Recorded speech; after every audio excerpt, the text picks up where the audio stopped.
യേശു മതി, ആ സ്നേഹം മതി, തൻ ക്രൂശു മതി എനിക്ക്. യേശു മതി, തൻ ഹിതം മതി, നിത്യജീവൻ മതി എനിക്ക്. യേശു മതി, ആ സ്നേഹം മതി, തൻ ക്രൂശു മതി എനിക്ക്. മൂന്നാം അധ്യായമാണ് നമ്മൾ ചിന്തിച്ചുകൊണ്ടിരുന്നത്. മൂന്നാം അധ്യായം നമ്മൾ 10-ാം അധ്യായം വരെ കഴിഞ്ഞ ആഴ്ച ചിന്തിച്ചത്. എങ്കിലും അതിൻ്റെ 9-ാമത്തെ വാക്യം ഒന്നുകൂടെ വായിച്ചാൽ, അനാദികാലം മുതൽ മറഞ്ഞുകിടന്ന മർമ്മത്തിന്റെ വ്യവസ്ഥ ഇന്നതെന്ന് എല്ലാവർക്കും പ്രകാശിപ്പാനുമായി ഈ കൃപ നൽകി. നമ്മൾ 7-ഉം 8-ലും വായിച്ചു. എനിക്ക് ഈ കൃപാദാനം തന്നിരിക്കുന്നത് എന്തിനാ? എനിക്ക് ഈ കൃപാദാനം തന്നിരിക്കുന്നത് എന്നിൽ കൂടെ ക്രിസ്തുവിൻ്റെ, നമ്മൾ നേരത്തെ വായിച്ചില്ല 8-ാമത്തെ വാക്യം, അപ്രമേയ ധനം, അൺസോച്ചബിൾ റിച്ചസ്. ഇത് മുഴുവൻ ധനത്തെ പറ്റിയാണ് പറയുന്നത്. റിച്ചസ് ആണ്. നമ്മളോട് ധനം എന്തോ ചോദിച്ചു കഴിഞ്ഞാൽ പറയും പണമാണ്.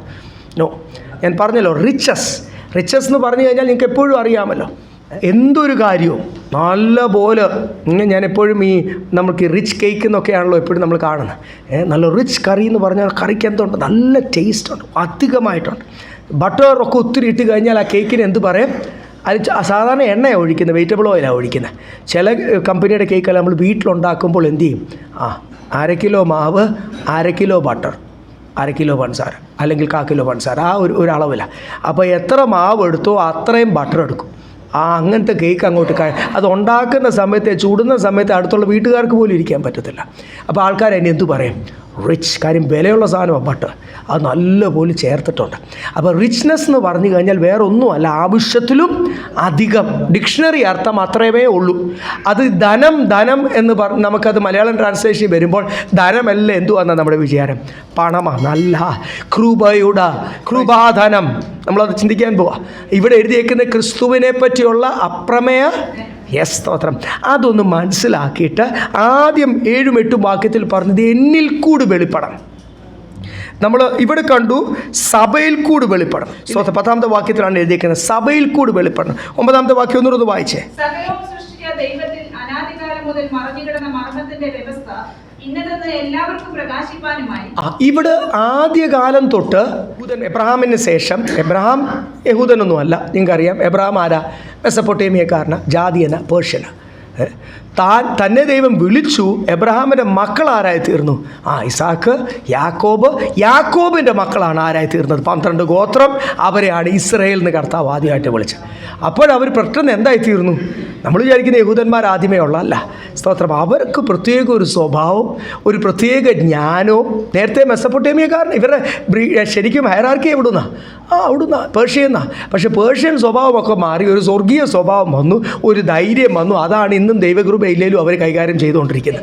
എല്ലാ രാജ്യങ്ങളുടെയും റിസർച്ചിൻ്റെയും ആർമിയുടെയും ഹെഡ് അവരാ. കാരണം തല മുഴുവനും എവിടെ പ്രവർത്തിക്കണം? അവരുടെ പ്രവർത്തിച്ചാൽ ഇരുട്ടത്ത് രാത്രിയിൽ ലൈറ്റ് വെച്ച് ഈ റോസ ഷാരോൻ അവരവിടെ കളിച്ചു. രാവിലെയും പകലും അവിടെ കൃഷിയുണ്ട്, റോസസ് ഓഫ് ഷാരോൺ. അപ്പോൾ അവർക്ക് ചെയ്യാൻ പറ്റാത്തതൊന്നുമില്ല. അപ്പോൾ അതുപോലുള്ള തല അന്ന് ദൈവം കൊടുത്തൊരു ജ്ഞാനം. അപ്പം ആ ഇസ്രായേലിനെ ദൈവം തള്ളിക്കളഞ്ഞിട്ടാ സാധാരണക്കാരായ ഇസ്രായേലിനെ വെച്ച് നോക്കിയാൽ എൻ്റെയും നിങ്ങളുടെയൊക്കെ ജ്ഞാനവും ധൈര്യവും അറിയാമല്ലോ. സ്തോത്രം. അപ്പം സാധാരണക്കാരായ ഭാരതീയരായ ഇന്ത്യൻസ്, മലയാളികളും പല സംസ്ഥാനത്തിലുള്ളവർ ഇവിടെ ഇരിപ്പുണ്ട്. ഞാൻ ദൈവത്തെ സ്തുതിക്കുന്നു. Price the Lord. കഴിഞ്ഞ നാളുകളിലും ഞങ്ങൾക്ക് 7 സംസ്ഥാനത്തിലുള്ള വിശ്വാസികളൊക്കെ ഒന്നിച്ച് ചേർന്നുള്ള ആരാധനകളാണ് ഒത്തിരി വർഷങ്ങൾ ഞങ്ങൾക്ക് തന്നത്. 6-7 സംസ്ഥാനം. വലിയ സന്തോഷമാണ്. ഹല്ലേലൂയ. പല സംസ്ഥാനത്തിലുള്ള ആൾക്കാർ ഒന്നിച്ച് ചേർന്ന് കർത്താവിനെ മഹത്വപ്പെടുത്തുന്നു. ഇന്ത്യയിലുള്ള പല സംസ്ഥാനത്താരും നമ്മളെയൊക്കെ കർത്താവ് സാധാരണക്കാരെ വിളിച്ചത് ദൈവത്തിൻ്റെ തെരഞ്ഞെടുപ്പാ, എൻ്റെ യോഗ്യതയല്ല, നമ്മൾ ഒരു ഗുണവും കണ്ടിട്ടല്ല. നമ്മൾ ജനിക്കുന്നതിന് മുമ്പേ, ഭൂമിക്ക് അടിസ്ഥാനം ഇടുന്നതിന് മുമ്പേ ദൈവത്തിൻ്റെ തെരഞ്ഞെടുപ്പ് ഓർത്താണ് നമ്മൾ ആദ്യം എന്ത് ചെയ്യേണ്ടത്? ദൈവത്തെ ഇന്നൊക്കെ ദൈവദാസന്മാർ 2 സ്തോത്രം പറഞ്ഞെന്നൊക്കെ പറഞ്ഞാണ് സ്തോത്രം പറയും. അങ്ങനെ ഇവിടെ പറയിപ്പിക്കത്തേ ഇല്ല. നിങ്ങളത് ഓർക്കുകയേ വേണ്ട. അങ്ങനെ പറഞ്ഞിട്ട് നിങ്ങൾ സ്തോത്രം പറയാൻ ഇരിക്കേണ്ട. ഇവിടെ അങ്ങനെ പറയിപ്പിക്കത്തില്ല. ഇത് ഇൻകിലാബ് സിന്ദാബാദൊന്നും അല്ല. ഇത് ഹൃദയത്തിൽ അങ്ങനോട് പറയുമ്പോൾ ഒരു സ്ലോഗൻ പറയുമ്പോൾ മറ്റുള്ളവർ ഇൻകിലാബ് പറയും. അതൊന്നും അല്ല. സ്തോത്രം. ഇത് ഉറക്കെ പറഞ്ഞാലേ ചിലരങ്ങനെ ശക്തി അങ്ങോട്ട് കൂടുമ്പോൾ ആൾക്കാരെല്ലാം സ്തോത്രം പറയും. ഇതങ്ങനെ സൗണ്ട് വെച്ചിട്ട് ആൾക്കാരുടെ സ്തോത്രമൊന്നും ഉണ്ടാക്കുന്ന പ്രസ്ഥാനമല്ല. Price the Lord. നമുക്ക് ദൈവത്തോടൊരു സ്നേഹം വരണം. ഇല്ലേ? എന്നെ ഒട്ടും യോഗ്യനല്ലാത്ത നമ്മുടെ കുടുംബക്കാർ, നമ്മുടെ നാട്ടുകാർ, നമ്മുടെ കൂട്ടുകാർ, ഞാൻ പലപ്പോഴും വിചാരിച്ചിട്ടുണ്ട് എന്നെക്കാളൊക്കെ നല്ല കൂട്ടുകാർ, അവരൊക്കെ നല്ല മനുഷ്യരായിരുന്നു എന്നേക്കാൾ. സ്തോത്രം. അവരെ ആരും കർത്താവ് വിളിക്കാതെ കർത്താവ് ആരെയാണ് വിളിച്ചത്? അവരുടെ മധ്യത്തു നിന്ന് എന്നെയാണ് വിളിച്ചത്. നമ്മളിവിടെ ഇരിക്കുന്ന ഓരോരുത്തർ ആ തെരഞ്ഞെടുപ്പോർത്ത് നമുക്ക് തന്നിരിക്കുന്ന രക്ഷ, നമുക്ക് തന്നിരിക്കുന്ന സന്തോഷം, നമ്മൾ നശിച്ചു പോകുന്ന ഇരുട്ടത്ത് കണ്ട കാളിയുടെയും ചാത്തൻ്റെയും കണ്ട ഭൂതത്തിൻ്റെയും എല്ലാം സേവയ്ക്കകത്ത് ബന്ധിച്ച് വെച്ചിരുന്ന നമ്മൾ അപ്പച്ചന്മാരുടെ മക്കളായ നമ്മളെ ഓരോരുത്തരെയും കർത്താവ് എന്ത് ചെയ്തു? വിളിച്ചു, ആ ബന്ധനത്തിൽ നിന്ന് വിടുവിച്ചു. ഇനി എൻ്റെ കുഞ്ഞിനെ തൊട്ടുപോയേക്കലെന്ന് പറഞ്ഞ് യേശുവിൻ്റെ രക്തത്താൽ മുദ്ര ചെയ്ത് അതിര് വരച്ച് നിർത്തിയിരിക്കുക. അല്ല നമ്മുടെ ബലം കൊണ്ടൊന്നും അല്ല, നമ്മളെ കണ്ടിട്ട് പേടിച്ചല്ല സാത്താൻ നമ്മളെ അറ്റാക്ക് ചെയ്യാത്ത. കർത്താവ് യേശുവിൻ്റെ രക്തത്താൽ മുദ്ര ചെയ്തിരിക്കുക. അതുകൊണ്ടാണ് അന്യാരാധന തൊടാൻ പറ്റാത്തത്. അത് മതി ദൈവത്തെ ചാടി സ്തുതിക്കുവാൻ. Praise the Lord. അത് ആരാധനാലയത്തിൽ ഇരിക്കുമ്പോൾ മാത്രമല്ല ദൈവമക്കളെ, ജോലി സമയത്തും കർത്താവിനെ ഇടയ്ക്കൊക്കെ എന്ത് ചെയ്യണം? ഒന്ന് സ്തോത്രം കരയട്ടെന്നേ. ആരും പറഞ്ഞിട്ടല്ല, ഹൃദയത്തിൽ നിന്ന് ആരാധന ഉയരട്ടെന്നേ. ആ സ്തോത്രം പറയുവാൻ കഴിയാത്ത അവസ്ഥ എന്നാണെന്നറിയാം? ആ കർത്താവിൻ്റെ സ്നേഹം അങ്ങോട്ട് പ്രൈസ് റിഫ്ലക്റ്റ് ചെയ്യാൻ പറ്റുന്നില്ല. കല്ലായ ഹൃദയമൊക്കെ ഇടയ്ക്ക് ഹെസ്കേൽ അങ്ങനെ ആയെന്നൊന്ന് മനസ്സിലായപ്പോൾ ഹെസ്കേൽ എന്ത് പ്രാർത്ഥിച്ചു? എൻ്റെ ഈ കല്ലായ ഹൃദയമൊക്കെ മാറ്റി കർത്താവെ എനിക്ക് എന്ത് തന്നെ. അപ്പോൾ ഈ 9-ാമത്തെ വാക്യത്തിൽ പറയുന്നത് ഈ കർത്താവിൻ്റെ അപ്രമേയദാനവും എന്നെ വിളിച്ച വിളിയും എൻ്റെ ജീവിതത്തിൽ ദൈവം ചെയ്യുന്ന പ്രവൃത്തികളും ഒക്കെ മറ്റുള്ളവരോട് പറയുവാനാണ് കർത്താവ് എന്ത് ചെയ്തത്? എന്നെ നോഹയോട് എന്തുവാ പറഞ്ഞത്? നോഹയെ ഏൽപ്പിച്ച ശുശ്രൂഷ എന്തുവാ? നീ അറിഞ്ഞതും അനുഭവിക്കുന്നതും നിന്നോട് കർത്താവ് പറഞ്ഞതും ഈ രക്ഷാ പദ്ധതി മറ്റുള്ളവരോട് എന്ത് ചെയ്യണം? ചില തിയോളജൻസൊക്കെ പറയും 120 വർഷം പ്രസംഗിച്ചാണ്. 120 കാണാൻ പറ്റുന്നില്ല, എങ്കിലും 100 വർഷത്തോളമൊക്കെ അടുത്ത് പ്രസംഗിച്ചു. ഒരു ഏകദേശം പ്രായവും കണക്കും കാലഘട്ടവും ഒക്കെ വെച്ച് നോക്കി. എന്തുമായാലും 100 വർഷം പ്രസംഗിച്ചു എന്ന് പറയുന്നത് തന്നെ വലിയൊരു കാര്യമല്ലേ? ഇത്രയും വർഷം നമ്മളൊക്കെ ഇത്രയും വർഷം മടുത്തു പോകാതെ പ്രസംഗിച്ചു. ഈ പ്രസംഗിച്ച വർഷം മുഴുവനും ലോകം മുഴുവൻ പറഞ്ഞു അവൻ പൊട്ടനാ, അവന് വട്ടാ. സ്വന്തം മക്കളെങ്കിൽ കൂടി നിന്നല്ലോ. ദൈവത്തിന് സ്തോത്രം. ഞാൻ പലപ്പോഴും അതാ വിചാരിക്കുന്നത്. ചില ദേവദാസന്മാർ നിൽക്കും, കുടുംബം കൂടി നിൽക്കത്തില്ല, എന്ത് ചെയ്യാനാണ്? സ്തോത്രം. അല്ല, ഇവിടെ നോയുടെ കാര്യത്തിൽ എന്ത് ചെയ്തു? മക്കളും കൂടി നിന്നു, മരുമക്കളും കൂടി നിന്നു. അങ്ങനെയാണ് 8 പേര് രക്ഷപ്പെട്ടത്. പിന്നീട് ക്ഷീണങ്ങളൊക്കെ ചില മക്കളുടെ ജീവിതത്തിൽ വന്നെങ്കിലും അവർ ഈ 100 വർഷം പ്രസംഗിച്ച സമയത്ത് അത് വിശ്വസിച്ചു കൂടി നിന്നു. അപ്പോൾ നോയുടെ ശുശ്രൂഷ എന്തുവായിരുന്നു? കർത്താവ് പറഞ്ഞത് അനുഭവിക്കുന്നത്. ഞാനും കർത്താവ് ചില ടെക്സ്റ്റ് ബുക്കിൽ വായിച്ചതോ തിയോളജിക്കൽ സർട്ടിഫിക്കറ്റ് കിട്ടിയതോ കോഴ്സിൽ പഠിച്ചതോ ഒന്നും അല്ല. Price the Lord. What I have experienced. Hallelujah. അതാണ്, അതുകൊണ്ടാണ് മടുത്തു പോകാത്തത്. ഈ ടെക്സ്റ്റ് ബുക്കിൽ നിന്ന് പഠിച്ചാലുള്ള കുഴപ്പം, ഇൻ്റർനെറ്റിൽ നിന്ന് ഡൗൺലോഡ് ചെയ്ത് പഠിച്ചാലുള്ള കുഴപ്പം, വേറെ പ്രസംഗം എഴുതിയിട്ട് പോയിൻറ്റ്സ് എഴുതിയിട്ട് പഠിച്ചാലുള്ള കുഴപ്പം എന്തോന്നറിയാം? ഒത്തിരി പ്രതികൂലം വരുമ്പോൾ മടുത്തു പോകും. പക്ഷേ അനുഭവിച്ചവൻ, ഹല്ലേലൂയ, ആ ശബ്ദം കേട്ടിറങ്ങിയവൻ മടുത്തു പോകത്തില്ല. ദൈവമക്കളെ സ്തോത്രം. ഈ ദിവസങ്ങൾ നമ്മളൊക്കെ അങ്ങനെ ഇറങ്ങിയതിനായ സ്തോത്രം. ഈ ദൈവമക്കളുടെ മധ്യത്തിൽ തന്നെ ഒത്തിരി മാറിപ്പോകുന്ന മടുത്തു പോകുന്നവരൊക്കെ നമുക്ക് കാണാം.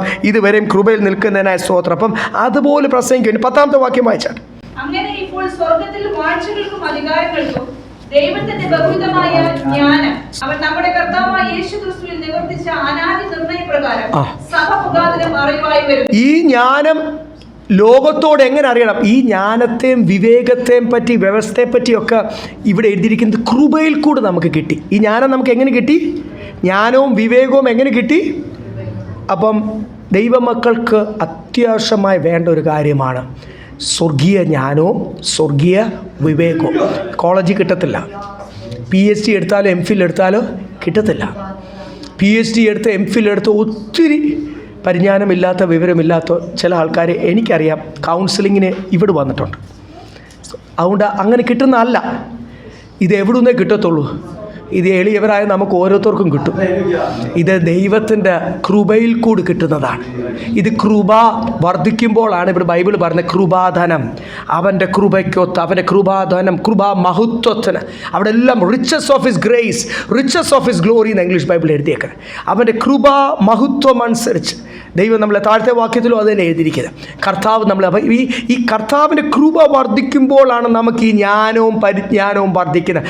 ദൈവമക്കൾ ഓർത്തോണം, നമ്മൾ ജാതികളുടെ മുമ്പിൽ നിന്നാലും വേറെ ഏത് സഭകളിലോട്ട് ദൈവം നമ്മളെ അയച്ചാലും, ഏത് കൂട്ടത്തിൻ്റെ മധ്യത്തിൽ അയച്ചാലും നമുക്ക് വേണ്ടതാണ് സ്വർഗീയ ജ്ഞാനവും വിവേകവും തികഞ്ഞ പരിജ്ഞാനവും. അതാണ് ഈ ദിവസങ്ങൾ നമ്മളെല്ലാം പ്രാപിച്ചുകൊണ്ടിരിക്കുന്ന കർത്താവ് നമ്മളെ പണിതുകൊണ്ടിരിക്കുന്നത്. സ്തോത്രം. അത് കൃപ അതിന് കുറവുണ്ടെങ്കിൽ ആരോട് ചോദിച്ചാൽ മതി എന്നാണ് പറയുന്നത്. പ്രൈസ് കർത്താവിനോട് ചോദിച്ചാൽ മതി. He will fill you with this praise lord wisdom അല്ലെങ്കിൽ ഗ്രേസ്. ആ കൃപയാൽ കർത്താവ് നമ്മളെ നിറയ്ക്കും. ഇത് ആദ്യം നമ്മൾ വായിച്ചു, നമ്മളിൽ കൂടെ എന്ന് വെച്ചാൽ നമ്മളും നമ്മുടെ കുടുംബത്തിൽ കൂടി ദേശത്ത് വെളിപ്പെടുത്തും. ഇവിടെ 10ാമത്തെ വാക്യത്തിൽ പറയുന്നു, 10ഉം 11ഉം വായിക്കുമ്പോൾ സഭയിൽ കൂടെ എന്ത് ചെയ്യും?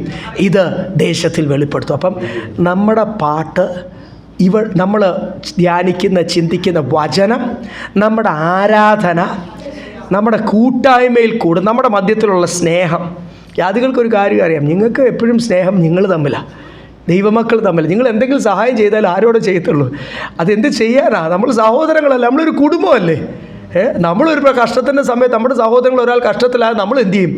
ഒന്നിച്ച് നിൽക്കും. അതൊക്കെ ഉണ്ടോ ഇന്ന് ദൈവസഭകൾ? അതെല്ലാം ഇല്ലാതായി വരുമ്പോൾ സ്തോത്രം. അപ്പോൾ ഇവിടെ വരുന്ന സഭയിൽ കൂടെ, അപ്പം ദൈവം തരുന്ന ആ ജ്ഞാനം, ദൈവം തരുന്ന ആ വ്യക്തിത്വം, ദൈവം തരുന്ന ആ പ്രൈസ് ലോർഡ് വിവേകം, നമ്മുടെ ആരാധന, അതിൽ കൂടെ ക്രിസ്തുവിൻ്റെ ഈ അപ്രമേയ ധനത്തെപ്പറ്റി നമ്മൾ ഈ സ്റ്റേഡിയത്തിൻ്റെ ചുറ്റും ഇപ്പോൾ ആരാധിക്കും, നാളെ എവിടെയാണെന്ന് അറിയത്തില്ല. സ്തോത്രം. ഇവിടെ ആരാധിക്കുമ്പോൾ ഇതിൻ്റെ പരിസരം, ഇതിൻ്റെ ചുറ്റിനും ഉള്ള ഭവനങ്ങൾ, ദേശങ്ങൾ, നമ്മളെ അറിയാവുന്നവർ ക്രിസ്തുവിനെ അറിയണം. വെറുതെ ക്രിസ്തുവിനെ 2000 വർഷം മുമ്പ് ഒരു വന്ന് ദൈവമനുഷ്യനായിട്ട് അവതരിപ്പിച്ച ഒരു ക്രിസ്തു അല്ല.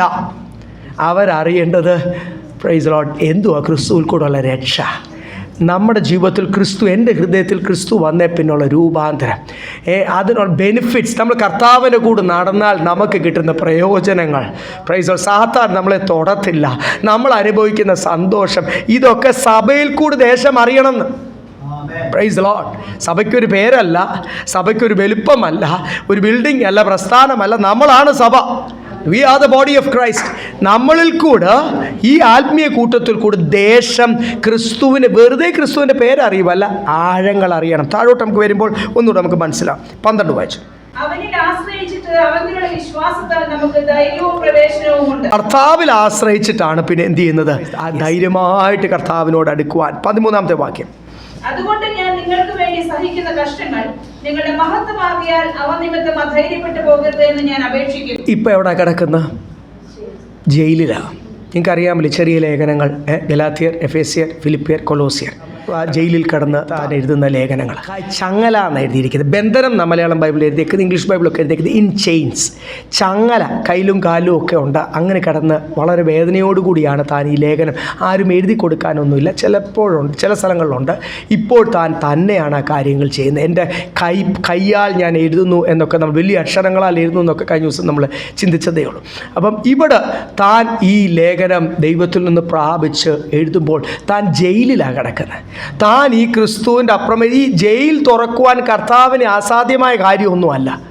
കർത്താവ് പത്രോസും യോഹന്നാനും ഒക്കെ ജയിലിൽ കിടന്നപ്പോൾ കർത്താവ് എന്ത് ചെയ്തു? ദൂതനെ അയച്ച് ആ കതവുകളൊക്കെ ഓട്ടോമാറ്റിക്കായിട്ട് 1, 2, 3 എന്നൊക്കെ പറഞ്ഞ് കതവുകൾ തുറന്ന് ഇറക്കി വിട്ടിട്ടുള്ളതാണ്.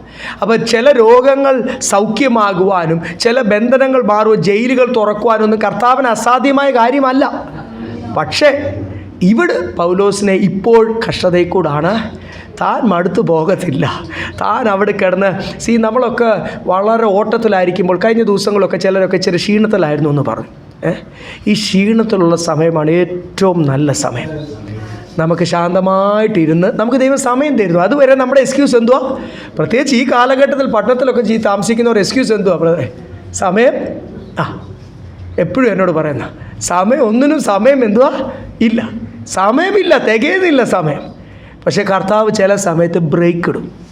നമ്മുടെ ഭയങ്കര താല്പര്യത്തിൽ ചെയ്തുകൊണ്ടിരിക്കുന്ന കാര്യങ്ങളൊക്കെ അവിടെ ബ്ലോക്ക് ചെയ്യും. അപ്പോൾ നമ്മൾ വിചാരിക്കുന്ന പോയെന്നാ ഒന്നും അല്ല, ദൈവസന്നിധിയിൽ കുറച്ച് നേരം ഇരിക്കാനാ ദൈവമക്കളെ. സ്തോത്രം. അപ്പോൾ ഇവിടെ ജയിലിൽ താൻ വളരെ സന്തോഷത്തോടെ കർത്താവിൽ നിന്ന് ആത്മീയ മർമ്മങ്ങൾ വായിച്ച് ദൈവത്തിൽ നിന്ന് സന്തോഷിക്കുന്ന ഒരു സമയമാണ്. അതുകൊണ്ട് ഇവിടെ 13ാമത്തെ വാക്യത്തിൽ പറഞ്ഞു, എൻ്റെ കഷ്ടത കണ്ട് നിങ്ങൾ ഡോണ്ട് ബി ഡിസ്കറേജ്ഡ്. എൻ്റെ കഷ്ടങ്ങൾ കണ്ട് നിങ്ങൾ അധൈര്യപ്പെടണ്ട. ഞാൻ നിങ്ങൾക്ക് വേണ്ടി സഹിക്കുന്ന കഷ്ടം നിങ്ങളുടെ മഹത്വമാണ്. അത് അങ്ങോട്ട് മനസ്സിലാകുന്നില്ല. ഞാനിവിടെ ജയിലിൽ കിടന്ന് കഷ്ടത സഹിക്കുമ്പോൾ അത് നിങ്ങൾക്ക് നല്ലതിനാണ്, നിങ്ങളുടെ മഹത്വത്തിനാണ്. അത് ബുദ്ധിയിൽ എത്ര ചിന്തിച്ചാലും അങ്ങോട്ട് മനസ്സിലാകത്തില്ല. ചിലർ വില കൊടുത്താലേ ചിലർ കർത്താവിൽ സന്തോഷിക്കത്തുള്ളൂ. ചിലരെ കർത്താവ് വിളിച്ചിരിക്കുന്നത് വില കൊടുക്കാനാ. അതിന് 100 ഇരട്ടി പ്രതിഫലം ഈ ലോകത്തിലും അവിടുമുണ്ട്. അപ്പം നമ്മൾ കഷ്ടത സഹിക്കുന്നതും വില കൊടുക്കുന്നതും ചിലർ ഭയങ്കര ശക്തമായ പോരാട്ടത്തിൽ കൂടെ സ്ഥിരം പോകുന്നത് സ്വത്രം, അത് വേറെ ചിലരുടെ വിടുതലിന് വേണ്ടിയാ നമ്മൾ വില കൊടുക്കാൻ. ഇത് ദൈവത്തിൻ്റെ പദ്ധതിയാണ്, ദൈവത്തിൻ്റെ വിളിയാണ്. അതൊരു വലിയ മർമ്മമാണ്. നമുക്ക് കർത്താവ് കഷ്ടം സഹിച്ചതുകൊണ്ടാണ് നമ്മൾ ഇന്ന് കർത്താവിൽ സന്തോഷിക്കുന്നത്. ചെറിയ കഷ്ടതയാണോ സഹിച്ചത്? ഞാൻ പറഞ്ഞല്ലോ കഴിഞ്ഞ ദിവസം 2 ആഴ്ച മുമ്പ് ഇടുക്കിയിൽ നിന്ന് ഇന്നലെ ദേവദാസന്മാർ വന്നവരോട് സൗണ്ട് സിസ്റ്റം ഒക്കെ വെള്ളിയാഴ്ചയും എടുക്കാൻ പോയി. ഒരു പ്രൊജക്ടർ എന്നെക്കൊണ്ട് അവർ ഓൺലൈൻ വാങ്ങിപ്പിച്ചു. അത് ഞാൻ അവരെ എങ്ങനെയാണെന്ന് ഓപ്പറേറ്റ് ചെയ്യുന്ന ഇപ്പോഴത്തെ 4K പ്രൊജക്ടർ. അപ്പോൾ കുറേ വ്യത്യാസങ്ങളൊക്കെ ഉണ്ട്. അപ്പോൾ അതൊക്കെ ഒന്ന് പഠിപ്പിച്ചു. അപ്പോൾ ഇതൊക്കെ ഇവിടെ കണ്ടപ്പോൾ അവർ പാഷൻ ഓഫ് ക്രൈസ്റ്റിന് മലയാളം വേണമെന്നൊക്കെ പറഞ്ഞപ്പോൾ അതിൻ്റെ മലയാളം സബ് ടൈറ്റിലുള്ളതൊക്കെ ഞാൻ ഇട്ട് കൊടുത്തു. കുറച്ച് നേരം ഈ ദേവദാസന്മാരോടിരുന്ന് കണ്ടപ്പോഴാണ്, അത് പ്രായമുള്ള ദേവദാസന്മാരുണ്ട്, ചെറുപ്പക്കാരായ ദേവദാസന്മാരുണ്ട്, ഞാനുണ്ട്. ഞങ്ങളെല്ലാം കുറച്ച് നേരം മിണ്ടാതിരുന്നു. കർത്താവ് ആക്കൊണ്ട് അടി ആ ഭാഗങ്ങൾ ഒന്ന് ഞങ്ങളൊന്ന് ഓടിച്ചൊന്ന് കണ്ടു. ഒരു അല്പനേരം നമുക്കെല്ലാം അറിയാം, പാഷൻ ഓഫ് ക്രൈസ്റ്റും ജീസസ് മൂവിയും കരുണാമയുടെ ഒക്കെ നമ്മൾ കണ്ടിട്ടുണ്ട്. നമ്മൾ ഒത്തിരി ഗ്രാമത്തിൽ ഇത് പ്രൊജക്ടറി കാണിച്ചിട്ടുണ്ട്. എങ്കിലും അതൊന്നുകൂടെ കണ്ടപ്പോഴാണ് കർത്താവ് കൊടുത്ത വില. ഞാനപ്പം ഇടയ്ക്കൊക്കെ ആൾക്കാരോട് പറയാറുണ്ട്, ഇടയ്ക്കൊക്കെ ഇതൊന്ന് എടുത്ത് എന്ത് ചെയ്യണം, ഒന്ന് കാണണം. നമ്മൾ ഈ കർത്താവിൻ്റെ മേശയുടെ സമയത്ത് നമ്മളൊന്ന് വർണ്ണിക്കും മേശയാപ്രവചനത്തിൻ്റെ പുസ്തകത്തിൽ. നല്ല ദൈവമക്കളെ, അത് കണ്ടാലേ അറിയത്തുള്ളൂ, ഒരു മനുഷ്യൻ സഹിക്കത്തില്ല. അത് കർത്താവിന് അറിയാം. അതുകൊണ്ടാണ് കർത്താവ് പറഞ്ഞ് കഴിയുമെങ്കിൽ ഈ പാനപാത്രം എന്നിൽ നിന്ന്. ഒരു മനുഷ്യനായിട്ടാണ് സഹിച്ചത്, ദൈവമായിട്ടൊന്നുമല്ല സഹിച്ചത്. അത് മുഴുവനും സഹിച്ചു. അല്ലാതെ അടിച്ചങ്ങ് ഉഴുവുചാൽ പോലെ ആളല്ലാത്ത രീതിയിൽ അത് ശരിക്കും അതിൻ്റെ അകത്ത് പോർട്രേ ചെയ്യുന്നുണ്ട്. അങ്ങനെ അതുകൊണ്ടാണ് ഞാനും നിങ്ങളും ഇന്ന് നമ്മുടെ നിന്ന മാറിയത്. അതുകൊണ്ടാണ് നമ്മളിന്ന് കർത്താവിൽ സന്തോഷിക്കുന്നത്. അതുകൊണ്ടാണ് നമ്മുടെ രോഗത്തിനു വേണ്ടിയും പാപത്തിനു വേണ്ടിയാണ് കർത്താവ് മരിച്ചത്. സ്തോത്രം. അത് നമ്മൾ ഇടയ്ക്കൊക്കെ അങ്ങ് മറന്നുപോകും. നമ്മൾ വിചാരിക്കും നമ്മുടെ കഴിവുകൊണ്ടൊക്കെയാണ് മുമ്പോട്ട് കാര്യങ്ങൾ ഓടുന്നത്, ഇല്ലേ? ഇവിടെ അതുകൊണ്ട് പറയുക സ്തോത്രം, വളരെ വ്യക്തമായിട്ടാണ് ഇവിടെ പറയുന്നത്. ഞാൻ ഈ കഷ്ടം സഹിക്കുന്ന കണ്ട് നിങ്ങൾ അധൈര്യപ്പെടല്ല. ഇത് ദൈവത്തിൻ്റെ പദ്ധതിയാണ്. എനിക്കതിനകത്ത് ഒരു ബുദ്ധിമുട്ടുമില്ല, സന്തോഷം മാത്രമേ ഉള്ളൂ. ഞാനിവിടെ സഹിക്കുന്നത് നിങ്ങളുടെ മഹത്വത്തിനാണ്. ഞാൻ വില കൊടുത്താലേ പറ്റൂ. ഈ ദൂത് എഫേസ്യർക്ക് എഴുതാൻ ഈ ദൂത് നിങ്ങൾക്കുള്ള ആഴത്തിൽ നിങ്ങളെ എൻകറേജ് ചെയ്യുന്ന ഈ ദൂത് ഇന്ന് പകൽക്കാലം കൊച്ചിയിലുള്ള ഈ സഭേനെയും എൻകറേജ് ചെയ്യുന്ന ഈ ദൂത് വരണമെങ്കിൽ എന്ത് ചെയ്യണം? അല്ല, പൗലോസ് അവിടെ കിടന്നേലേ പറ്റൂ, പത്മോസിൽ യോഹന്നാൻ കിടന്നേലേ പറ്റൂ. വെളിപ്പാട് പുസ്തകം വരണമെങ്കിൽ നമ്മൾ വില കൊടുത്തേലേ ചിലർക്ക് വിടുതലാകത്തുള്ളൂ. നമ്മൾ വില കഷ്ടതയിൽ കടന്നു പോകുമ്പോൾ ദൈവം ചില വെളിപ്പാടുകൾ നമുക്ക് തരുന്നത്, ദൈവം ചില ശുശ്രൂഷകൾ നമ്മളെ ഏൽപ്പിക്കുന്നത്, കഷ്ടതയിൽ കൂടി കടന്നു പോകുമ്പോൾ ദൈവം ചില കൃപാവരങ്ങൾ നമുക്ക് തരുന്നത്, ദൈവം ചില വഴികൾ നമുക്ക് തുറക്കുന്നത്, ശുശ്രൂഷയുടെ വാതിലുകൾ തുറക്കുന്നത്. വില കൊടുക്കാതെ രക്ഷയില്ല. അതുകൊണ്ട് ആരും പറയല്ല അയ്യോ ഭയങ്കര കഷ്ടതയാ. നിങ്ങളിത് കണ്ടിട്ട് അധൈര്യപ്പെടില്ല. എനിക്കൊരു ധൈര്യക്കുറവുമില്ല, ഞാൻ വളരെ സന്തോഷത്തിലാണ്. അത് പൗലോസ് പറഞ്ഞിട്ടേ. കാരണം പത്രോസ് ഓർപ്പിക്കുന്നുണ്ടല്ലോ, ക്രിസ്തുവിൻ്റെ അതേ കാൽപ്പാടുകൾ. ക്രിസ്തു കഷ്ടം സഹിച്ചു, നിങ്ങളും എന്ത് ചെയ്യണം? ഇതല്ലാതെ വേറെ വഴിയില്ല. കൊരിന്ത്യർ ലേഖനത്തിൽ അതൊന്നുകൂടെ വ്യക്തമാകുന്നുണ്ട്. നമ്മൾ ചിന്തിച്ചത് 2 കൊരിന്ത്യർ 4-ാം അധ്യായം 10, 11, 12. 2 Corinthians 4:10-12. യേശുവിന്റെ ജീവൻ ഞങ്ങളുടെ ശരീരത്തിൽ വെളിപ്പെടേണ്ടതിന് യേശുവിന്റെ മരണം ശരീരത്തിൽ എപ്പോഴും വഹിക്കുന്നു. മർദ്ദ ശരീരത്തിൽ യേശുവിന്റെ ജീവൻ വെളിപ്പെടേണ്ടതിന് ജീവിച്ചിരിക്കുന്ന ഞങ്ങൾ എല്ലായ്പ്പോഴും യേശു നിമിത്തം മരണത്തിൽ ഏൽപ്പിക്കപ്പെടും. ഇവിടെ എഴുതിയിരിക്കുന്നത് യേശുവിൻ്റെ ജീവൻ എൻ്റെ ശരീരത്തിൽ വെളിപ്പെടാൻ ഞാൻ എന്ത് ചെയ്യുന്നു?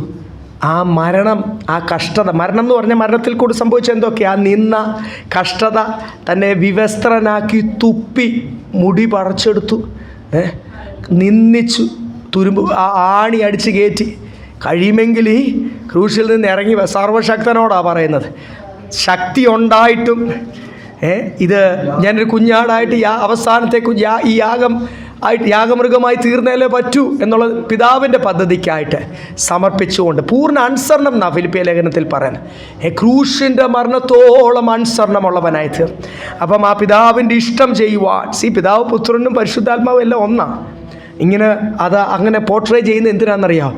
ക്രിസ്തു ആ വഴി കാണിച്ച നമ്മൾ അതിൽ കൂടി കടത്തുവാൻ, മരണം വരെയും അനുസരണമുള്ളവരായി തീരുവാൻ. യേശുവിൻ്റെ ജീവൻ എന്നിൽ വെളിപ്പെടുവാൻ വെളിപ്പെടേണ്ടതിന് യേശുവിന്റെ മരണം ശരീരത്തിലേക്ക് എപ്പോഴും വഹിക്കുന്നു. ഇനി അടുത്ത വാക്യത്തിൽ അത് ഒന്നുകൂടി വ്യക്തമാക്കിയാ പറയുന്നത്. മർത്യ ശരീരത്തിൽ യേശുവിന്റെ ജീവൻ വെളിപ്പെടേണ്ടതിന് ജീവിച്ചിരിക്കുന്ന ഞങ്ങൾ എല്ലായ്പ്പോഴും യേശു നിമിത്തം മരണത്തിലേക്ക്. ഇത് മരിച്ചു കഴിഞ്ഞ് നടക്കുന്ന ഒരു സംഭവമല്ല. ഈ മർത്യ ശരീരം, ഈ ജഡീക ശരീരം, ഈ ലൗകിക ശരീരം, ഈ നശിച്ചുകൊണ്ടിരിക്കുന്ന ശരീരം, ഈ പെട്ടെന്ന് ക്ഷീണിച്ചു പോകുന്ന ഈ മനസ്സും ശരീരവും, ഇതിൻ്റെ അകത്ത് ക്രിസ്തുവിൻ്റെ ജീവൻ അങ്ങോട്ട് വന്നാൽ ആർക്കും പിന്നെ നമ്മൾ നിർത്താൻ പറ്റത്തില്ല. അപ്പോഴാണ് ഓ ദാവീദ് പുത്രാ എന്ന് വിളിച്ചത്. ആൾക്കാരൊക്കെ മിണ്ടായിരിക്കാൻ പറഞ്ഞിട്ട് യോഹന്നാനും പത്രോസും പറഞ്ഞു, ഞങ്ങൾ മഹിമ കണ്ട സാക്ഷികളാണ്, ഞങ്ങൾ എങ്ങനെ മിണ്ടാതിരിക്കും? അതാരും മിണ്ടാതിരിക്കാൻ പറഞ്ഞാലും നമ്മൾ വർണ്ണിക്കും, കർത്താവിനെ പറ്റി നമ്മൾ വർണ്ണിക്കും. നമ്മുടെ ജീവിതത്തിൽ അനുഭവിക്കുന്ന സന്തോഷം നമ്മൾ എത്ര കോടതി പറഞ്ഞാലും, എത്ര രാജ്യത്തിൻ്റെ നിയമം മാറിയാലും നമ്മൾ ആരാധിക്കും, നമ്മൾ കർത്താവിൻ്റെ സാക്ഷിയായി തീരും. ഈ നാക്കുള്ളിടത്തോ മുറിക്കുന്നത് വരെയും നമ്മൾ എന്ത് ചെയ്യും? ജീവനുള്ളിടത്തോളം നമ്മൾ കർത്താവിനെ പറ്റി സംസാരിക്കും. നമുക്ക് വേറൊന്നും സംസാരിക്കാനില്ല. ഇന്ന് ദൈവമക്കൾ പലപ്പോഴും അവർ ലഭിച്ച വല്ല നന്മയും, അവർ ലഭിച്ച വല്ല ഇത് കണ്ടോ, എനിക്കിത് വാങ്ങിക്കാൻ പറ്റി, ഇത് പ്രാപിക്കാൻ പറ്റി, ഇതിനെപ്പറ്റിയൊക്കെ പറയുന്നതിൻ്റെ കാരണം അവർ ഹൃദയം മുഴുവൻ ഇതാ. പരിശുദ്ധാത്മാവൊക്കെ ഒരു കാലത്ത് ഉണ്ടായിരുന്നു, വിട്ടുപോയെന്നാണ് എൻ്റെ അർത്ഥം. പക്ഷേ ഹൃദയത്തിൽ ക്രിസ്തു നിറഞ്ഞിരിക്കുന്നവർക്ക് എന്തോ പറയാനുള്ളത്? അവരുടെ ജീവിതത്തിൽ ഏറ്റവും സന്തോഷം അതാണെങ്കിൽ തീർച്ചയായിട്ടും എല്ലാവരോടും പറയും, എൻ്റെ ജീവിതത്തിൽ ഈ ആഴ്ച കർത്താവുമായിട്ടുള്ള ബന്ധത്തിൽ ഞാൻ അനുഭവിച്ച സന്തോഷം. ഭയങ്കര ശക്തമായ പോരാട്ടമുണ്ടായിരുന്നു. അവിടെ എല്ലാം സാത്താൻ ലജ്ജിച്ചു പോയി. പിള്ളേരുടെ ഭാഷയിൽ പറഞ്ഞാൽ ചമ്മിപ്പോയി. സാത്താനെ ലജ്ജിപ്പിച്ചുകൊണ്ട് ദൈവം എനിക്ക് എന്ത് തന്നു? വലിയ സന്തോഷം തന്നു. കൃപയോടുകൂടി ഞാനും ദൈവസന്ധിയിലായിരിക്കുന്നു. എന്തുണ്ട് വിശേഷം? കൃപയാൽ സന്തോഷത്തോടുകൂടി ആയിരിക്കുന്നു, വിടുതലോടുകൂടി ആയിരിക്കുന്നു, കൃപയാൽ ഞാൻ ഇന്ന് സൗഖ്യത്തോടുകൂടി ആയിരിക്കുന്നു. എത്ര പേർക്ക് പറയാൻ കഴിയും ദൈവമക്കളെ? കർത്താവിൽ ആശ്രയിച്ച് പറയുമ്പോൾ ധൈര്യം തരട്ടെ. അപ്പം 12 വായിച്ചോ. അത് ആ മിസ്റ്ററി മനസ്സിലായോ? അങ്ങനെ പൗലോസ് പറയുക, ഞങ്ങളിൽ മരണം, ഞങ്ങൾ ഈ കഷ്ടം സഹിക്കുന്നത്, കൊരിന്ത്യ സഭയോട് പറയുക, നിങ്ങൾ ഇപ്പോൾ ജീവൻ പ്രാപിക്കുന്നു.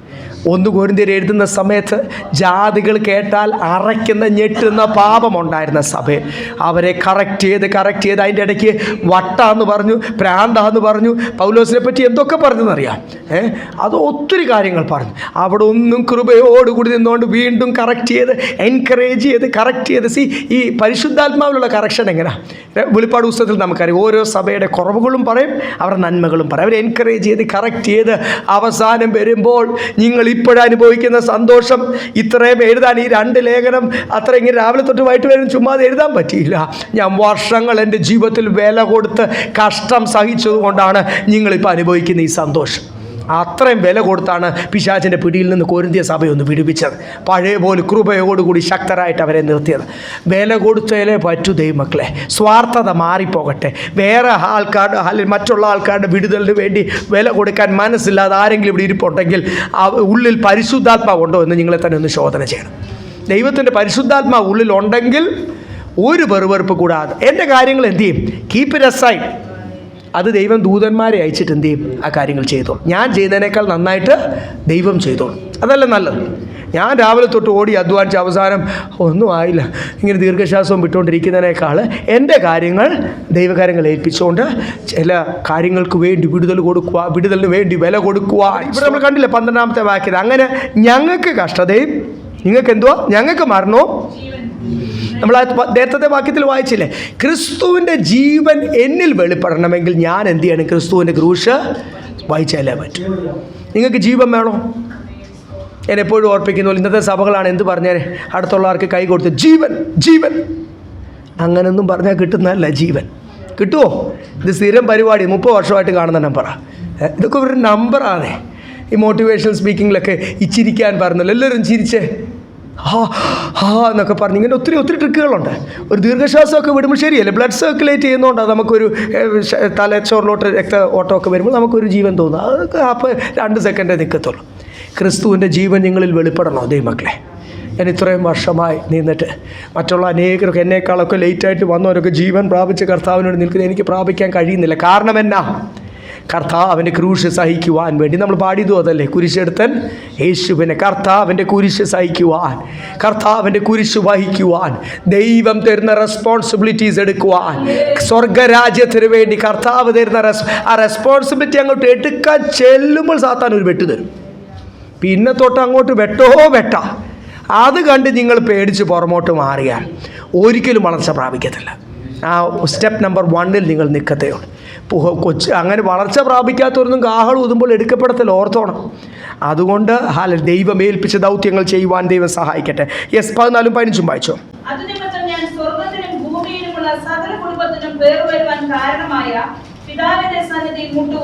ഇവിടെ എഴുതിയിരിക്കുന്ന അതിന് വേണ്ടി നിങ്ങൾ ശക്തരായി നിൽക്കുവാൻ ഒരു പ്രാർത്ഥനയാണ്. ദൈവത്തിൻ്റെ വലിയവനായ ദൈവത്തിൻ്റെ സന്നിധിയിൽ ഞാൻ എന്ത് ചെയ്യുന്നു? മുട്ടുകുത്തുന്നു, എൻ്റെ തല വണക്കുന്നു, മുട്ടുകുത്തുന്നു. നമുക്കറിയാം പഴയ നിയമ ഭക്തരൊക്കെ കൂടുതലും നിന്നൊക്കെയാണ് ദൈവത്തെ സ്തുതിക്കുന്നു, പ്രാർത്ഥിക്കുന്നത്. പക്ഷേ ദാവീദ് മുട്ടുകുത്തിയെന്ന് നമുക്കറിയാം, ദാനിയേൽ മുട്ടുകുത്തിയെന്ന് നമുക്കറിയാം. യെസ്, കർത്താവ് ഗെത്സമന തോട്ടത്തിൽ മുട്ടുകുത്തിയെന്ന് നമുക്കറിയാം. ചില കാര്യങ്ങൾ വളരെ പോരാട്ടം ശക്തമാകുമ്പോഴും ദൈവം ചില ദൗത്യമേൽപ്പിക്കുമ്പോഴും മടങ്ങാത്ത മുട്ടുകളെല്ലാം ദൈവസന്നിധിയിൽ എന്ത് ചെയ്യും? മടങ്ങും. മുട്ടുകുത്തുവാൻ, പ്രൈസ് ദി ലോർഡ്, ദൈവസന്നിധിയിൽ മുട്ടുകുത്തുവാൻ. സങ്കീർത്തനത്തിലെ ആ വാക്യം നിങ്ങൾക്ക് അറിയാമല്ലോ. എന്നെ എപ്പോഴും സന്തോഷിപ്പിക്കുന്ന ഒരു വാക്യം 95:6 സങ്കീർത്തനം.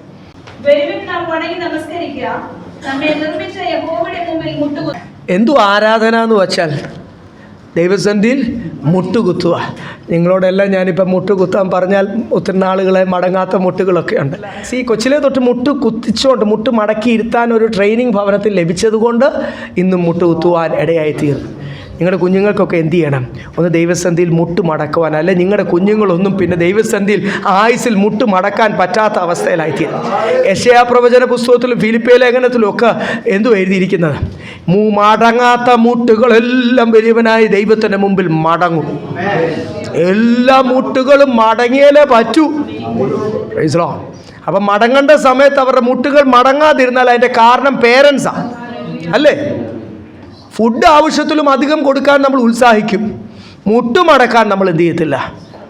സോഫയിലിരുന്ന് ഒന്നും അല്ല പ്രാർത്ഥിക്കേണ്ടത്, കട്ടിലേലിരുന്നൊന്നും അല്ല. ക്ഷീണമുള്ള സമയത്ത് സോഫയിലിരുന്ന് പ്രായച്ചുകൊണ്ട് തെറ്റില്ല, കട്ടിലിരുന്ന് പ്രായച്ചുകൊണ്ട് തെറ്റില്ല. മുട്ട് മടങ്ങാൻ പറ്റുമ്പോഴൊക്കെ എന്ത് ചെയ്യട്ടെ? മടങ്ങട്ടെ. വ്യക്തിപരമായ പ്രാർത്ഥനയിലൊക്കെ ഒന്ന് മുട്ട് മടക്കി പ്രാർത്ഥിക്കുവാൻ, ആരാധിക്കുന്ന സമയത്തൊന്നും മുടി. ഇവിടെ അതിനുള്ള എപ്പോഴും കസേരകൾ കുറച്ചായിരുന്നു, പിന്നെയും പറയുന്ന ആൾക്കാർ കസേര എടുത്ത് ഇടുന്നുണ്ട്. ആരെയും ഞാൻ പിടിച്ച് മുട്ട് മടക്കിക്കുന്നില്ല, ഇത് മനസ്സോടുകൂടി നടക്കേണ്ട കാര്യമാണ്. അതുകൊണ്ട് വരും ദിവസങ്ങളും മുട്ട് മടക്കാൻ പറ്റുന്നവരുടെ എല്ലാ മുട്ടുകൾ മടങ്ങട്ടെ. ഇവിടെ എന്തോ നമ്മൾ സങ്കീർത്തനത്തിൽ വായിച്ച വരുവീൻ, ആരാധനയ്ക്ക് വിളിക്കുക, കം ഫോർ വർഷിപ്പ്, വരുവീൻ. പരിശുദ്ധാത്മാവിൽ സങ്കീർത്തനക്കാരൻ പറയുക എന്തുവാ ആരാധനയുടെ പ്രധാന കാര്യം? എങ്ങനെയാ? Let us kneel before the Lord our Creator എന്ന് എഴുതിയിരിക്കുന്നത്. സൃഷ്ടിച്ച ദൈവത്തിന് മുമ്പിൽ, സകലവും നിയന്ത്രിക്കുന്ന ദൈവത്തിന് മുമ്പിൽ നമ്മളൊന്ന് മുട്ട് മടക്കുമ്പോൾ തന്നെ നമുക്കൊരു ഉൾബോധം വരും, നമുക്കൊരു സുബോധം വരും. ദൈവം എത്ര വലിയവനാ, ഞാൻ ആ ദൈവത്തിന് മുമ്പിൽ എത്ര പുഴു പോലെ, എത്ര നിസ്സാരൻ, ഞാൻ ഒന്നുമില്ല ദൈവത്തിൽ. നമ്മൾ മുട്ട് മടക്കുമ്പോഴാണ് സത്യം പറഞ്ഞാൽ എന്തിനാ നീ ഈ നെടുമ്പാട് ദാവീദ് വീണത്? ക്ഷമ ചോദിക്കുവാനും പാപത്തിൽ വീണപ്പോഴും ഒക്കെ കരയുവാനും ഒക്കെ നെടുമ്പാട്. ഇതൊരു വെറും ഒന്ന് കാണിക്കാനൊന്നുമല്ല, കർത്താവിനെ സോപ്പിട്ടൊന്നും മയക്കാൻ പറ്റത്തില്ല. താഴ്ത്തുമായിരുന്നു താൻ ദൈവത്തിന് മുമ്പിൽ. അപ്പം നമ്മളെ തന്നെ ഒരു താഴ്ത്തുന്ന ഒരവസ്ഥയാണ്. ഇവിടെ മുട്ടുമടക്കി ഈ ദേശത്തെ ദൈവമക്കളെ ഓർത്ത് പ്രാർത്ഥിക്കുക. എന്നിട്ട് ഇവിടെ പറയുക, നിങ്ങൾക്ക് ഈ കൃപയും നിങ്ങൾക്ക് ഈ ബലവും നിങ്ങൾക്ക് ഈ ജയവും തരുവാൻ. 14ഉം 15ഉം വാക്യത്തിൽ വായിച്ചില്ലേ? ഞാൻ എൻ്റെ കർത്താവിന് മുമ്പിൽ വലിയവനായ ദൈവത്തിന് മുമ്പിൽ എന്ത് ചെയ്യുന്നു? മുട്ട്. ദൈവത്തിന് മാത്രമേ നിങ്ങൾക്ക് ബലം തരാൻ കഴിയത്തുള്ളൂ. നമ്മൾ ഓരോ കുടുംബങ്ങൾക്ക് വേണ്ടി പ്രാർത്ഥിക്കും, ഓരോ രക്ഷയ്ക്ക് വേണ്ടി പ്രാർത്ഥിക്കും. ഇത് നമ്മുടെ പ്രാർത്ഥന. നമ്മുടെയൊക്കെ ഇവിടെ ഇരിക്കുന്ന പലരുടെയും കുഞ്ഞുങ്ങൾ ഇതുവരെയും എന്ത് വന്നിട്ടില്ല? രക്ഷിക്കപ്പെട്ടിട്ടില്ല. ഇല്ല, പലരുടെയും സ്പൗസ്, ഭാര്യ, ഭർത്താവ് ഇതുവരെയും രക്ഷിക്കപ്പെടാത്തവരുണ്ട്. നമുക്ക് പറ്റത്തില്ല ദൈവമക്കളെ അവരെ മാനസാന്തരപ്പെടുത്താൻ. നമ്മുടെ വാക്ക് പക്ഷെ പറ്റുന്ന ഒരാളുണ്ട്, സർവശക്തനുണ്ട്. മുട്ടുമടക്കി ദൈവസന്നിധിയിൽ ഹല്ലേലൂയ പ്രാർത്ഥിച്ചു കഴിഞ്ഞാൽ കർത്താവ് കേൾക്കും. നിങ്ങളുടെ സാമ്പത്തിക വിഷയത്തിനല്ല ഞാൻ പറയുന്ന, ഭൗമിക കാര്യത്തിനല്ല. മുട്ടുമടക്കേണ്ടത് എന്തിനാ? ഇവിടെ പൗലോസ് എന്തിന് മുട്ടുമടക്കിയെന്നാ പറഞ്ഞ?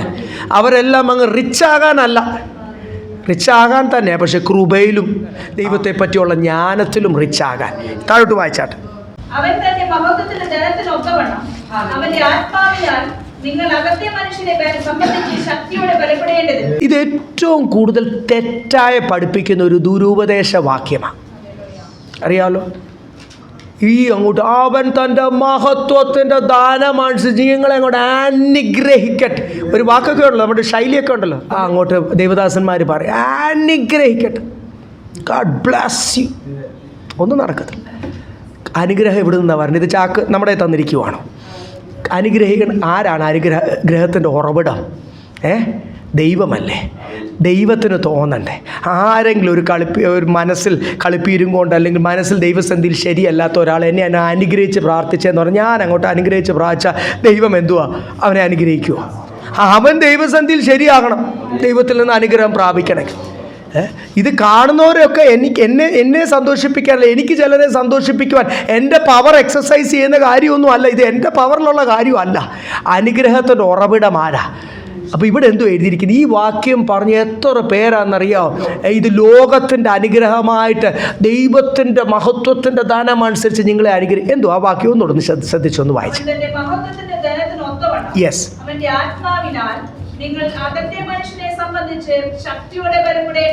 ഇവിടെ അതിൻ്റെ തുടർച്ചയാണ്. അവിടെ എന്തോ എഴുതിയിരിക്കുന്നത്? നിങ്ങൾ ശക്തരായി. അർത്തമീസ് ദേവിയെ ഒരു വലിയൊരു മൂർത്തി ശക്തിയാണ്. അർത്തമീസ് ദേവി ഈ ലോകം മുഴുവൻ വാഴുന്ന ശക്തി എന്നാണ് പൗലോസ് യേശുവിനെ പറ്റി പറഞ്ഞപ്പോൾ ജനം മുഴുവൻ എത്ര നേരം ഇരുന്ന് ആർത്തെന്നറിയാം. ആർത്തു. പട്ടണം മുഴുവനും ആർത്തു.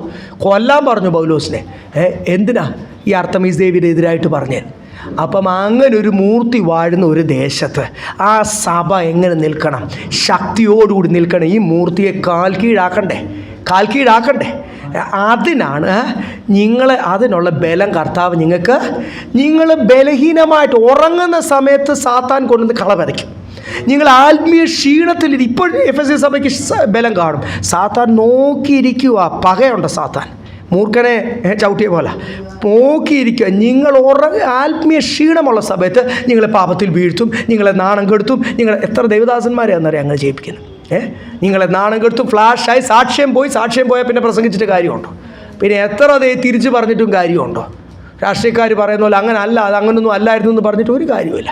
ഇത് സാത്താൻ സ്ഥിരം ചെയ്യുന്ന കാര്യം. അപ്പോൾ എഫെസോസ് ദേശത്തിലെ സഭയെ നിങ്ങളെ ക്ഷീണിപ്പിക്കും. ഇവിടുത്തെ ശക്തി ചെറിയ ലോകം മുഴുവനും ഭജിച്ചു വരുന്നത്, ലോകം മുഴുവനും സൗഖ്യം കൊടുക്കുന്നത് എന്നൊക്കെയാണ് ബൈബിളിൽ എഴുതിയിരിക്കുന്നത്. അപ്പോസ്തല പ്രവൃത്തിയിൽ ആ ദേശത്തെ ശക്തിയെപ്പറ്റി, അന്യാരാധന ശക്തി, അന്ധകാര ശക്തിയെപ്പറ്റി.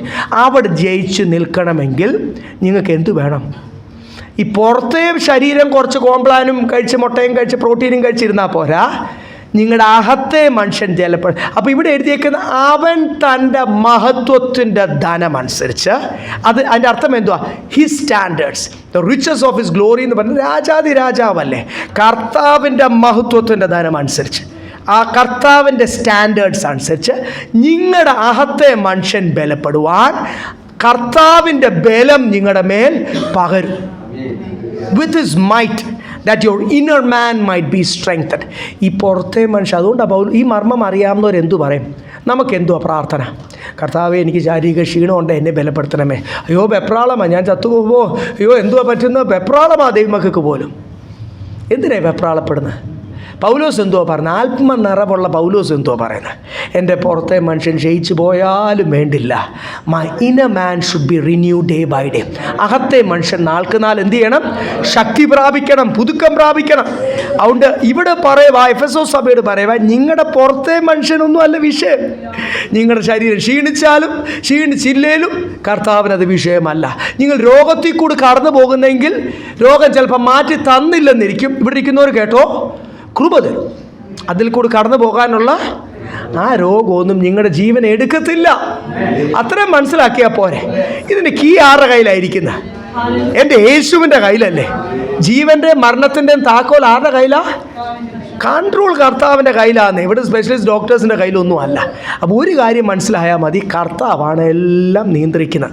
പിന്നെ സാത്താനെ ജയിക്കണമെങ്കിൽ, ദേശശക്തിയെ ജയിക്കണമെങ്കിൽ, കൊച്ചി പട്ടണത്തിൽ വാഴുന്ന അന്യാരാധന ശക്തിയെ ജയിക്കണമെങ്കിൽ ഒന്ന് പറഞ്ഞു ദൈവമക്കളെ, എൻ്റെ അകത്തെ മനുഷ്യൻ വളരണം, ബലം പ്രാപിക്കണം. അതിന് ഇവിടെ എഴുതിയിരിക്കുന്ന പരിശുദ്ധാത്മാവിനാൽ, തൻ്റെ ബലത്താൽ. രണ്ട് രീതിയിലാണ് കർത്താവ് നമ്മളെ ബലപ്പെടുത്തുന്നത്. പരിശുദ്ധാത്മാവിൽ കൂടെ ദൈവത്തിൻ്റെ ബലം നമ്മുടെ മേൽ പകർന്ന് നമ്മുടെ അകത്തെ മനുഷ്യനെ ബലപ്പെടും. അത് ചെയ്യുന്നത് ഒരു മനുഷ്യൻ ചെയ്യുന്ന പോലല്ല, ദൈവത്തിൻ്റെ സ്റ്റാൻഡേർഡ്സിലാണ് ചെയ്യുന്നത്. അതാണ് അവൻ തൻ്റെ മഹത്വത്തിൻ്റെ ധനമനുസരിച്ച്, according to the riches of his glory, that he might strengthen your inner man by the Holy Spirit with his might എന്ന് എഴുതിയിരിക്കുന്നത്. ദൈവത്തിൻ്റെ ബലത്താൽ. Praise Lord. ആ ഒരു വാക്യം ഇനി ആരെങ്കിലും ഉപദേശിമാരോ ഹാലലി ആരെങ്കിലും പ്രാസംഗികർ തെറ്റിച്ച് പഠിപ്പിക്കുന്ന കണ്ടു കഴിഞ്ഞാൽ പറഞ്ഞു, ദൈവദാസ ഇതാണ് അതിൻ്റെ അർത്ഥം എന്ന് പറഞ്ഞു കൊടുക്കണം. ഈ ലോകത്തിൻ്റെ ധനം പ്രാപിക്കും എന്നല്ല അതിൻ്റെ അർത്ഥം. ദൈവത്തിൻ്റെ സ്റ്റാൻഡേർഡ്സ് അനുസരിച്ച് നിങ്ങളെ അങ്ങോട്ട് മാനിക്കും, നിങ്ങളെ അങ്ങോട്ട് അനുഗ്രഹിക്കും, നിങ്ങളെ അങ്ങോട്ട് സ്വർഗത്തിൻ്റെ കലവറ തുറന്ന് അങ്ങോട്ട് കൂലിക്ക് എന്തൊക്കെയാ ആത്മീയ അർത്ഥമൊക്കെ മാറ്റി. അല്പം പോലും പരിശുദ്ധാത്മാവില്ലാത്തതുകൊണ്ടല്ലേ അക്ഷരം നോക്കി അതിനോട് കൂടി കുറച്ചങ്ങോട്ട് ചേർത്ത ആൾക്കാർ പറയും കുലുക്കി മറച്ചെന്നോ എന്തോ ദേവദാസന്മാരൊക്കെ പറയുമല്ലോ. പ്രവചനങ്ങളുണ്ട്, പ്രസംഗങ്ങളുണ്ട്. പലയിടത്തൊക്കെ പോകുന്നവർക്കറിയാം. ഞാൻ കുറച്ച് നാളായി പോയിട്ട്, അതുകൊണ്ട് എനിക്കത് ഞാൻ മറന്നുപോയി. ഒത്തിരി കേട്ടിട്ടുണ്ട്, എനിക്ക് ആ മലയാളം പദം മറന്നുപോയി. സ്തോത്രം. ഇനി ഇതൊന്നും കേൾക്കാൻ പോകല്ലേ ദൈവമക്കളെ. ഞാൻ ഒന്ന് അപേക്ഷിക്കുക, നിങ്ങളോട് കണ്ടെടുത്തൊന്നും പോകല്ലേ. ഇവിടെ തന്നെ പോകണം എന്നല്ല ഞാൻ പറയുന്നത്. പരിശുദ്ധാത്മാവ് നയിക്കുന്നിടത്തും ആത്മീയരുമായിട്ടുള്ള കൂട്ടായ്മ മതി. എല്ലാ പ്രസംഗത്തിലും ആമേൻ പറയാൻ പോയാൽ ആ ഒരു വ്യാപാര ശക്തി നിങ്ങളെ ബാധിക്കും. പിന്നെ ഇവിടെ വന്ന് ഇരുന്നിട്ടും കാര്യമില്ല. ഈ മർമ്മം ഒന്നും കേട്ടിട്ട് നിങ്ങളുടെ തലയ്ക്കകത്തോട്ട് കയറത്തില്ല, പ്രവർത്തിക്കത്തില്ല. അതുകൊണ്ട് പരിശുദ്ധാത്മാവ് നിങ്ങളെ ഒരുക്കുന്നത് നിങ്ങളുടെ അകത്തെ മനുഷ്യൻ ബലപ്പെടാനാണ്. അടുത്തത്, ഇനി ഞാൻ ഒരു കാര്യം കൂടി ഓർപ്പിച്ചോട്ടെ. ഈ 16-ാമത്തെ വാക്യത്തിൽ പറഞ്ഞു നിങ്ങളുടെ അകത്തെ മനുഷ്യൻ ബലപ്പെടണം. അതിന് മുമ്പ് നമ്മൾ വായിച്ചു കൃപയിൽ കൂടെ നിങ്ങൾക്ക് കർത്താവ് ജ്ഞാനവും പരിജ്ഞാനവും. എന്നാലേ നിങ്ങൾക്ക് ഈ 17 തൊട്ട് താഴോട്ടുള്ള വാക്യം മനസ്സിലാവത്തുള്ളൂ. അല്ലെങ്കിൽ കർത്താവിൻ്റെ സ്നേഹത്തിൻ്റെ ആഴം, കൃപയുടെ ആഴം എന്നൊന്നും പറഞ്ഞാൽ എന്തുവാ? എല്ലാം ജീസസ് ലവ്സ് യു. യേശു സ്നേഹിക്കുന്നു, യേശു അനുഗ്രഹിക്കുന്നു, യേശു സൗഖ്യം തരുന്നു. ജാതികൾക്കും അറിയാം, സാത്താന് പോലും അറിയാം. സാത്താൻ പോലും കർത്താവിനെ പേടിക്കുന്നു എന്ന് ബൈബിൾ പറഞ്ഞു. ആ അറിവല്ല നമുക്ക്. പരിശുദ്ധാത്മാവ് നിറഞ്ഞ് എൻ്റെ അകത്തെ മനുഷ്യൻ വളരുമ്പോൾ ഈ ഡീറ്റെയിൽ അറിയത്തുള്ളൂ. നമ്മൾ പറയുമല്ലോ ഇംഗ്ലീഷിൽ ഡീറ്റെയിൽഡ് ഡിസ്ക്രിപ്ഷൻ, അല്ലെങ്കിൽ അതിൻ്റെ ഡീറ്റെയിലോട്ടാണ് നമ്മൾ കിടക്കുന്നത്. ഇനി ഒന്ന് വായിച്ച 17-ാമത്തെ വാക്യം.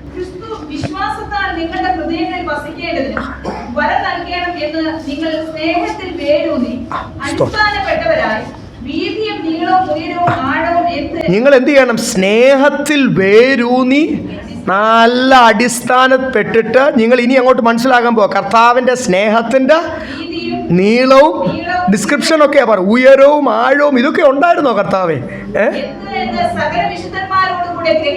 അതാദ്യം ഗ്രഹിക്കണം. സകല വിശുദ്ധന്മാരോട് കൂടി ചേർന്നാണത് ഗ്രഹിക്കുന്നത്. ഇപ്പം മനസ്സിലായോ? ഫെലോഷിപ്പിൻ്റെ ആവശ്യം മനസ്സിലായോ? ഇത് വീട്ടിൽ ഇരുന്നാൽ കിട്ടത്തില്ല, ഗ്രഹിക്കത്തില്ല. ഇത് വിശുദ്ധന്മാരോടുകൂടി ചേർന്ന് ആരാധിക്കുമ്പോഴും ഒന്നിച്ച് നമ്മൾ ചേർന്ന് ദൈവസന്നിധിയിലായിരിക്കുമ്പോൾ ദൈവം വെളിപ്പെടുത്തുന്നത് തൻ്റെ ആത്മാവിൽ. കൂട്ടായ്മയുടെ ആവശ്യകത. ഇതൊന്നും ഓൺലൈനിലൊന്നും കിട്ടത്തില്ല ദൈവമക്കളെ. ചിലതൊക്കെ ഓൺലൈൻ കിട്ടും, ഇത് കിട്ടത്തില്ല. സ്തോത്രം. ഇത് വിശുദ്ധന്മാരോട്, പെന്തിക്കോസുകാരോടുള്ള കൂട്ടായ്മ എന്നല്ല ഇവിടെ എഴുതിയിരിക്കുന്നത്, വിത്ത് ഹിസ് സെയിൻസ്.